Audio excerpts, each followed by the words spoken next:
Good day.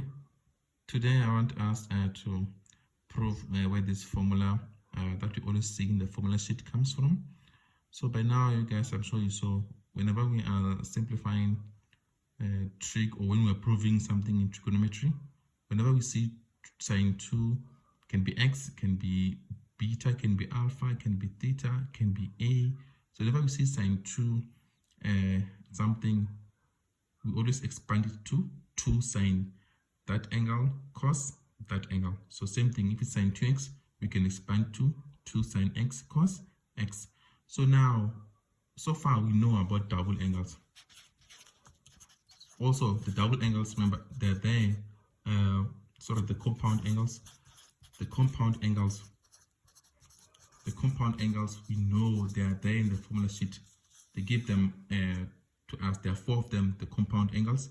Remember, for sine, we've got sine in the formula sheet, a plus b, which will give us sine a cos b.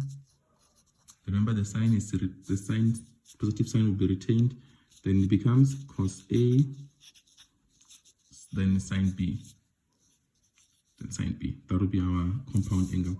So now, to prove that sine 2x is equals to 2 sine x cos x, here we just need to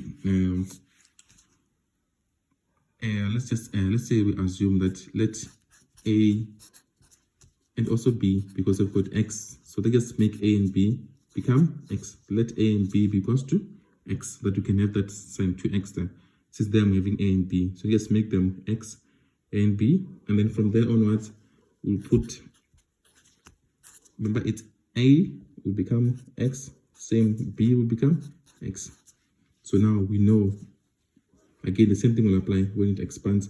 So when this expands, it will become sine x cos x, then plus, this will be cos x also, and sine x. That's how the compound angle will expand, sine x cos x plus cos x sine x. So now that we know how it is expanded, remember, we can look for a common factor here. So remember, we've got sine here and also sine. Also, we've got cos and also cos. So in other words, we've got 2 sines here and also 2 cos. Yeah, and 2 cos as well. So basically, this will be 2 sine x cos x, because we've got 2 sines and also 2 cos. So just be 2 sines and also 1 sine, because we know this is 1, this is 1. So in other words, we can just add these 2. This is 1 plus 1, which is 2.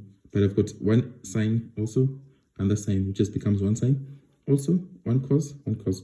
So basically, this is just like having 1 plus 1, which is 2. Or else you can just say I've got 2 sines here and also 1 cos. We can just add them. 1 plus 1, that will give us 2. Then I've got sine here and also sine, which will be also our common factor. So that will cover everything as it is.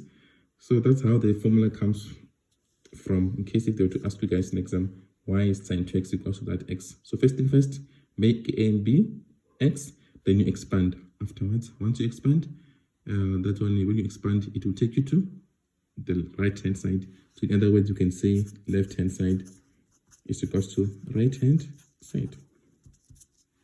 Thank you very much, and please guys, subscribe to the channel so that you can get more content of similar ways. Thank you very much.